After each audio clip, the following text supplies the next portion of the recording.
알아두면 돈이 되는 노동법 알돈노 소나무 노동법률사무소 김효신 노무사와 함께하는 시간입니다.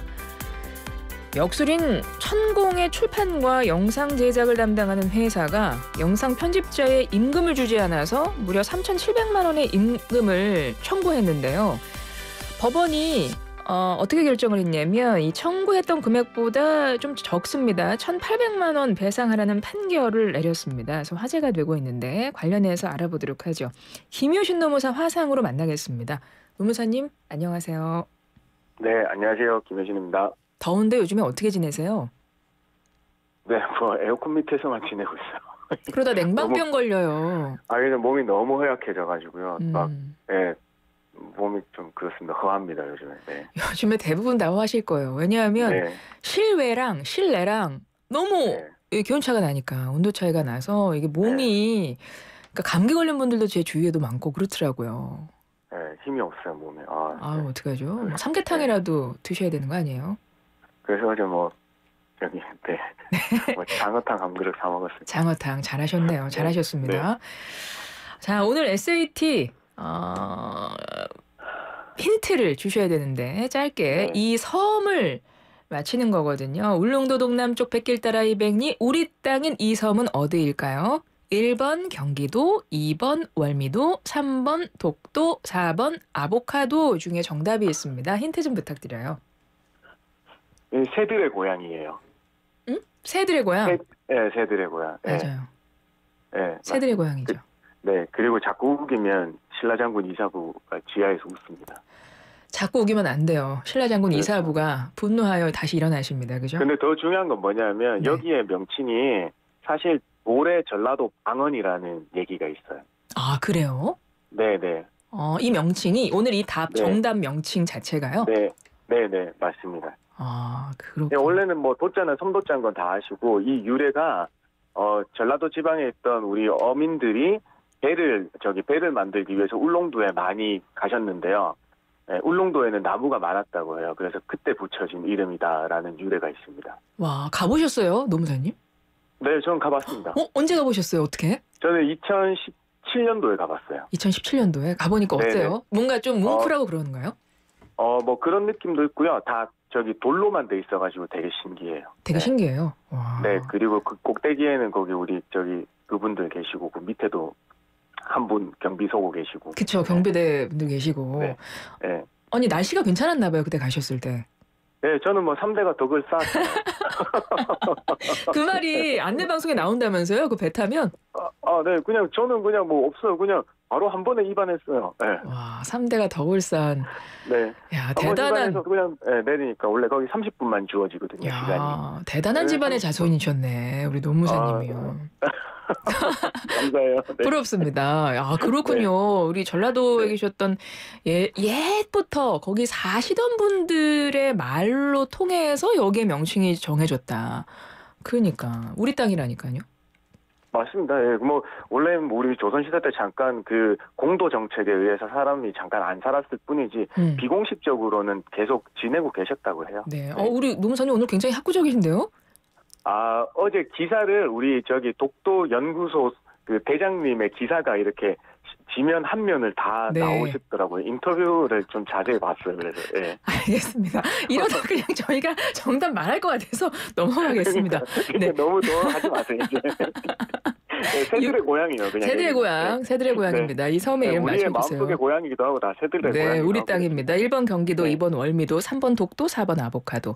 6215번님, 새우가 참 맛있더라고요. 한 방에 상류까지 하고 울컥하고 왔네요. 지금은 옥상 방수 중입니다. 무지하게 덥네요. 옥상 방수 중이신데. 조심하세요. 오늘 온열 질환 때문에 위험하실 수 있습니다. 충분히 쉬시면서 차가운 물 드시면서 건강관리 하시면서 일하시길 바라고요. 4137번님은요. 잠시 짧은 시간이지만 좋은 여행이었어요. 또 가고 싶어요. 라고 하시면서 사진도 함께 남겨주셨는데 이 섬 앞에서 오른손에 주먹 쥐고 파이팅하는 사진도 첨부해 주셨어요. 사진 꼭 찍어야 되잖아요. 그죠? 그쵸, 되게 이제 뭐 그런 사진이요. 예. 맞아요. 5999번님, 전 6월에 다녀왔는데 몰타에서 온 청년들이 땡땡은 한국땅이라고 노래 불렀는데 같이 부르면서 가슴이 뭉클했어요. 몰타 청년들과 땡땡은 한국땅 이러면서 노래 부르셨대요. 5109, 여기 내려보니까 바위가 정말 너무 아름다워요. 예. 진짜 바위가 아름답다고 이분도 그러시네요. 예, 그 되게 단단해 보여요. 엄청. 예. 2048번님, 짧게 머무를 수밖에 없었지만 내려서 애국가는 부르고 왔어요. 와. 애국자시네, 진짜. 예. 예. 아니, 아까 어떤 분은 태극기 들고 가셨다고. 저도 가지고 갔어요. 그때 가져가셨구나. 노래도 부르시고 가서 애국가 부르시고. 거기 이제 저기 그 들어갈 때 울릉도에서 그 여객 터미널에서 그거 매점에서 팔아요. 그렇군요. 다 무조건 들고 가야 되네요. 그냥 무조건 사야 돼요. 네, 우리 땅인 이 섬 필수 지참물, 태극기 필수 지참물입니다. 우리 땅인 이 섬은 어디일까요? 1번 경기도, 2번 월미도, 3번 독도, 4번 아보카도, 우물정 0945 50원의 정보 이용료 들어가는 유료 문자로 정답 보내주시고요. 오늘 내용은요. 역술인 천공의 영상 제작자가 임금 못 받았다 하면서 소송을 제기했는데 일단 이분한테 월급을 줬어야 하는 주체는 누구인가요? 사실 이제 우리 역술인 천공님은 아니시고요. 이 천공을 모델로 한 영상을 제작한 정법시대라는 회사예요. 그 회사는 역시나 주식회사라는 법인 회사인 거고요. 네. 이 회사는 그러니까 우리 천공의 제자로 알려주신 신모 씨가 설립한 곳이고요. 이분 천공님의 강연을 토대로 영상을 제작하거나 아니면 출판 업무를 해왔다고 합니다. 네, 그래서 정법시대에서 일하셨던 영상 편집자가 임금 체불 소송을 제기한 거다. 그 회사에서 줘야 되는 거예요. 그 회사는 그렇죠. 천공의 제자가 설립한 회사고. 설립한 정법시대라는 회사. 네. 그렇군요. 근데 소송을 제기한 분이 3,700만 원 청구했대요. 이거 급여 못 받았다. 네. 월급 얼마의 기간 동안 못 받은 걸까요? 액수가 꽤 많아요. 어떤 일을 했고 월급이 어느 정도이길래 이 정도 청구를 했을까요? 이분은 이제 15년도 3월에 우리 천공님의 그 강연을 보고 감명을 받아서 그 입사하게 됐다고 해요. 근데 이제 뭐 입사를 했다기보다는 이 기숙 생활을 하면서 일이 시작되었다고 이제 보는 게 맞겠는데요. 사실 이제 2015년 3월부터 20년 6월까지 근무하시면서요. 17년 5월까지는 출판 업무 담당하시다가 17년 6월부터는 퇴사할 때까지는 이제 천공님의 영상 제작 업무를 담당했다고 합니다. 그래서 이분이 바로 퇴사하고 나서 바로 소송을 제기하지는 않고요. 지난해 23년도 4월에 이제 소송을 제기하시는 바람에 그동안 임금 채권의 소멸시효는 이제 3년인데 이 3년에 들어오는 금액만 청구하시게 되었고요. 그다음에 퇴직금 못 받은 것까지 청구해서 처음에는 3,100만 원 청구하시게 됐는데 나머지 이제 일하시면서 이제 시간의 수당, 연장 근로나 야간 근로, 휴일 근로에 대한 수당도 추가로 청구하게 되면서 최종적으로는 한 3,800만 원 정도 청구를 하게 된 겁니다. 연장 근로, 휴일 근로, 시간의 수당까지 고려해서 한 3,700 정도를 청구했다는 건데 근무 조건이 어땠는데 이렇게 된 거예요? 이분의 주장에 의하면 오전 11시부터 오후 5시까지 근무하고 1시간 쉬었다가 6시부터 밤 12시까지 일정을 월요일부터 일요일까지 일주일에 한 번도 쉬지 않고 그냥 계속 빠짐없이 그냥 계속 근무해왔다고 해요. 그다음에 중요한 거는 5년 동안 일하시면서 한 번도 이제 월급을 제대로 받은 적이 없다. 그다음에 필요한 경우는 일부 금액만 받아서 청구해서 사용하는 형식을 취했다고 하는데요. 근데 이제 이분의 통장으로는 19년도 11월부터 퇴사하는 날 20년 6월까지 매달 말일에 한 8차례 정도 급여 입금이라고 찍힌 금액들이 있고요. 근데 또 보면 나중에 또 이 금액을 70만 원씩 뭐 여러 차례 또 다시 출금되는 이제 그런 형태들이 나타났다고 합니다. 네. 3,700 넘는 금액을 그래서 청구를 했잖아요. 네. 그런데 재판부가 판결한 거는 좀 차이가 많이 납니다. 1,800여만 원 지급하라고 나왔잖아요. 근데 이게 차이가 많이 나네요. 그 이유가 뭘까요? 네, 맞습니다. 원래는 이제 뭐 구체적으로 나오진 않았는데요. 5년 동안 퇴직금액이 이제 상당 부분 차지했을 거라고 보이고요. 그 다음에 이분이 주장한 이제 연장 근무와 야간 근무, 휴일 근무 수당 못 받았던 거에 대한 거는 이분이 이제 기숙 생활을 하시면서 계속 꾸준하게 아까처럼 막 계속 쉬지 못하고 일을 일주일 7일 동안 계속 일해 오셨다고 했잖아요. 근데 이 부분이 근로시간으로 다 인정되지는 않았을 거예요. 왜냐하면 근로시간은 이제 자신의 노동력을 사용자에게 처분 가능한 시간이다라고 우리가 말하는데, 거기에서는 이제 이분은 대기 시간, 그러니까 기숙 생활을 하니까 거기에 있었던 모든 시간들을 이제 잠자는 수면하는 시간 빼고 모든 시간을 대기 시간으로 생각해서 근로 시간이다라고 이제 주장을 하셨을 것 같은데, 이 모든 시간이 인정되지는 않죠. 그렇다고. 네. 그래서 이제 그 부분이 많이 빠지기도 하고요.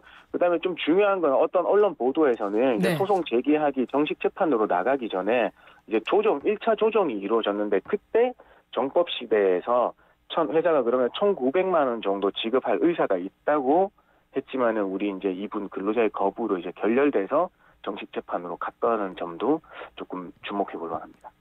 그럼 실제로 판결 결과는 회사 쪽에서 우리가 이 정도는 줄게라고 했던 그 금액이랑 약간 엇비슷하게 판결이 났네요. 그렇죠. 정말 이제 회사도 이 소송이 제기되기 전에는 본인들도 이걸 알아보고 계산기를 한번 계산을 해봤을 거 아닙니까? 그래서 정말 줘야 될 퇴직금 안 줬으니까 퇴직금하고 조금 여러 가지 부가금액 합해서 1,900만 원 제시했다는 정도로 저도 이해되거든요. 그래서 이게 조금 그 비슷한 금액이 그렇게 해서 나오게 된 거 아닌가 싶습니다. 네. 뭐 어찌 됐건 일단 임금이 체불된 거는 맞잖아요. 네, 돈은 맞습니다. 이제 주라고 판결을 했지만 실제 회사가 임금 체불한 건 맞는데, 이런 경우 뭐 처벌을 받게 되나요? 받게 되면 누가 어떤 처벌을 받게 되나요? 이게 중요한 거는요. 사실 이제 임금 체불이라는 게 이제 반의사 불벌죄예요. 피해자의 의사에 반해서 처벌하지 못하는 거거든요. 네. 그래서 두 가지 유형으로 나눌 수 있습니다. 임금을 받으니까 내가 그러면은 처벌을 원하지 않는다고 하면 근로기준법 위반으로 인한 형사처벌이 없게 되는 거지만, 임금도 받고 저 사람 처벌로 해야 된다는 입장이면 다시 우리 근로기준법 위반에 대한 형사 책임을 져야 되는 거거든요. 네, 그 형사 책임은 뭐 3년 이하 징역 또는 3천만 원 이하의 벌금으로 해당됩니다만은, 실무적으로는 거의 체불액의 한 20% 정도 이제 벌금형을 부과하고 있는 실정입니다. 그래서 여기에서는 우리가 이제 사업주는 정법 시대, 그다음에 이분의 소송도 이제 정법 시대로 제기를 했기 때문에 이제 거기에 있는 대표가 이제 형사적 책임을 져야 되는 거죠. 알겠습니다. 그거는 이 돈을, 그러니까 청구하신 분이 나 이 사람 처벌을 원한다라고 할 경우에 처벌이 된다는 거군요. 그렇죠. 이제 반의사 불벌죄다, 임금 체불. 그런데 또 이제 받는 사람 입장에서는 그 1,900만 원 정도 아까 판결 나온 건 또 받아야 되니까 그 부분은 조금 상황을 보긴 해야 되겠네요, 그죠? 맞습니다. 네. 그렇게 해서 이 내용은 화제가 됐던 내용은 한 여기까지 짚어보도록 하고, 좀 다른 것 좀 여쭤볼게요. 요즘에 이런 기사들이 좀 많이 나가지고요. 네. 어떤 게 있었냐면 한 대기업에서 근무하는 직장인의 사연이에요.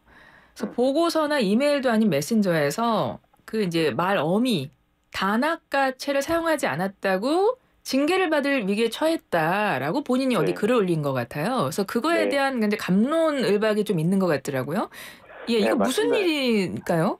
네, 제가 간략하게 설명드리면, 이게 그 징계위원회에 이제 회부 하급 직원을 징계위원회에 징계를 해달라고 이제 요구를 하게 되는 건데, 사실 이 글을 올린 거는 당사자가 아니고 그 같은 팀에서 근무하는 제3자가 올린 글이라고 합니다. 그래서 어떤 내용인가 하면, 이 팀장이 이제 차장이 있는데 그 하급 직원인 베리하고 이제 관계에서 어떤 사내 메신저에서 어떤 걸 물어봤는데, 그러니까 그 대리가 요자로 문장으로 답변해서, 그러니까 메신저로 그렇지 그건 아니지 않을까라고 이제 얘기하기도 하고 지적하기도 하고, 그 다음에 통화로 전화를 했는데 한 2번 정도 통화하다가 중간에 끊고 3번째는 안 받기도 하고, 그리고 2번째 통화 중에서 그 전화를 하자마자 이제 이 대리께서 요자 때문에 전화하신 거예요. 뭐 이렇게 얘기를 하기도 하고요. 또 회의 때도 뭐 기업 미연 디귿 프로젝트 3건 다 발표했냐고 하자, 뭐 팀장님께 기업 프로젝트 말했어요. 그다음에 또 팀장님은 차장은 요는 좀 아니지 않냐. 이제 이런 일들이 개인적 감정을 상하는 일들이 조금 있었던가 봐요. 그래서 여기에 대해서 이제 글을 이제 네이밍 뽑을 때 이제 요 단아까 이런 것 때문에 마치 징계위원회 회부된 것처럼 이야기하고 계시더라고요. 제가 이 제목만 보면 사실 아니 단아까 안 썼다고 징계위 회부하는 게 말이 돼? 이런 생각이 드는데, 저도 기사를 좀 읽어봤는데 보니까 이거는 이 맥락을 전체적으로 봐야 되긴 하겠더라고요. 그러니까 그 맞습니다. 팀장 네. 입장에서 그동안 이 사람과의 관계, 그 사람이 윗사람한테 어떤 태도로 대했느냐부터 쭉 봐야 되긴 하겠더라고요. 네, 예. 네, 맞아요. 그러니까 그래서 기사 제목은 이렇게 기업 났는데 내에서 예, 정확하게 우리가 엄격한 위계 질서를 요구하는 건 아니지만 우리가 직장 내에서 있어야 될 최소한의 직장 질서는 이제 유지가 돼야 되는 겁니다. 예, 그래서 뭐 이제 그런 부분을 짚어주시면 맞아요. 뭐 회사가 군대냐 막 이런 비난도 있고 또 사람들 의견에 따라서 이거는 전체적으로 다 봐야 된다. 저 후배, 그러니까 저 부하 직원이 상사를 어떻게 대했는지도 봐야 된다. 이런 의견도 서로 많더라고요. 예. 네, 맞습니다. 이게 서로 간에 지금은 이것만 드러난 것만 봐서는 안 되고 사실 이 부하 대리 직원이 그런 반응이 나오는 건 왜 나왔을까? 근데 저 궁금한 거 하나 네. 짧게. 만약에 부하 직원이 상사에게 약간 무례하게 했어요. 이거 징계 그거 됩니까? 사유됩니까? 네, 당연하죠. 왜냐하면 이 직장 질서의 문란 행위잖아요. 네, 왜냐하면 우리는 위계 질서라는 게 있는 거고 어느 정도의 그 사람에 대한 예의, 상사에 대한 예의를 지켜줘야 되는 거죠. 그 예의를 위반한 거예요. 그렇군요. 상사에 대한 예의. 그래서 뭐 사유는 된다. 네, 이 말씀이시고 만약에 근데 이제 또 이제 징계 받는 사람 입장에서는 부당한 처사라고 느낄 수 있거든요. 이건 전체적으로 봐야 되는 부분이니까. 그래서 내가 만약에 징계나 해고 등이 본인이 부당하다고 생각될 경우에 근로자를 할 수 있는 조치 뭐 어떤 게 있을까요? 짧게 한 말씀 여기는 이제 해주시면. 5인 이상 사업장이라고 하면 이 부당 징계에 대한 구제 신청을 노동위원회에 하실 수 있어요. 노동위원회에 부당 징계 구제 부당 신청. 징계 구제 신청을 위원회에 할 수 있습니다. 알겠습니다. 자, 오늘도 노무사님과 아주 알찬 이야기를 해봤습니다. 지금까지 알돈노 김효신 노무사 함께했습니다. 고맙습니다. 네, 감사합니다.